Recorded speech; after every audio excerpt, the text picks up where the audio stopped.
Hello, everyone, and welcome again to another Teacher Joseph podcast. Well, I'm outside today, standing in the town square. Now, in the old days, a town square here in the UK would have been buzzing with activity. It would have been a hive of activity. We use the word hive because that's where bees live, the insects, bees. So it would have been a hive of activity, just like the bees. People would be perhaps running around and going to the market, which would have been in the middle of the town square. The town hall would have been another hive of activity because that's where the administration for the town and the surrounding area would have been. Now that's all gone now. There's no market taking place here, and there hasn't been for, I think, around 100 years. As for the town hall, well, the government moved to a large office block on the other side of the river. So the town hall here has been converted into a kind of concert hall. They moved out all of the offices and they changed it into some kind of auditorium. It's nice, but a little bit strange. And that's the same for most of our town halls in the UK. They've all become museums, art galleries, or some of them have become auditoriums and concert halls, depending on their size. This town square has changed a great deal over the years. First of all, these days it's completely pedestrianised, and that means that you can only walk on it. You can't take a car near it. There is a little taxi rank next to it, but cars can't drive all the way up next to the railway station. Now, in this square, the railway station is there. There's also a very large old building which was once the post office, and these days it's a pub. And what else can I tell you? Well, the shadow is overshadowing half of this square. So you have half of it in darkness and a half of it is very bright because the sun is shining. So let me just tell you a little bit more about that. So the way that the sun is shining, this square is kind of overshadowed. Half of it's in darkness, half of it's covered in sunshine, and there's a few lampposts and tall buildings which are casting their shadow down upon the ground. It's very busy. Many people here are going to the pub, others are passing through to the railway station. I'm standing on one side of the square, and as I look up the roads, I can see it's all pedestrianised.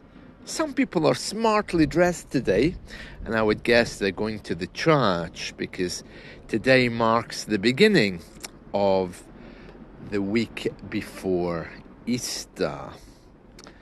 And others are obviously just going away for the day, heading to the train station. Historically, here in the UK, over the Easter weekend, which is next weekend, there's not really much public transport. It's the weekend when they decide to repair the railways. Buses don't run well. And I've heard that the main motorway around London, the M25, will be closed completely. So it's probably going to be a weekend of great confusion. Looking around in the other direction, there's the railway bridge, which always looks very nice. It's been painted a very bright kind of salmon color, if you know what color that is. It's the same color as the fish. This bridge is rather famous because they've recently spent millions of pounds upgrading it, which is a little bit strange considering other places in the town seem a little bit derelict. Okay, just continuing on with my description of the town. Well, probably what I'm noticing is it is actually quite cold. Now, I'm standing in the shade. As I mentioned, there's many shadows around here, large offices, and there's a shopping centre throwing its shadow onto the ground, or casting its shadow. But walking in the shade makes it seem very, very cold. At the moment I step into the sunshine, it becomes very, very hot. So it's a little bit strange, but it is a reminder that spring is indeed coming. What you just heard behind me there was the town hall bell, which was ringing. And it's very beautiful.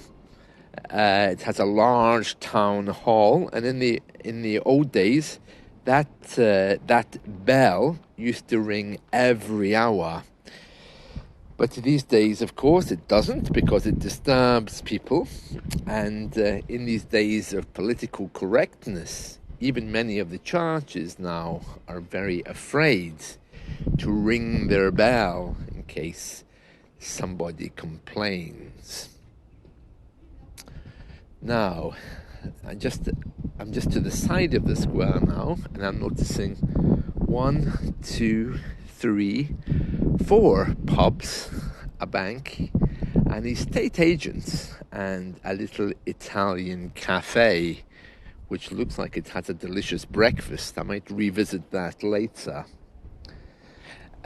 Looking a little bit farther up, I can see that some people are really well wrapped up with their clothes, wearing hats and gloves, and other people really aren't feeling the cold so much, wearing t-shirts and shorts.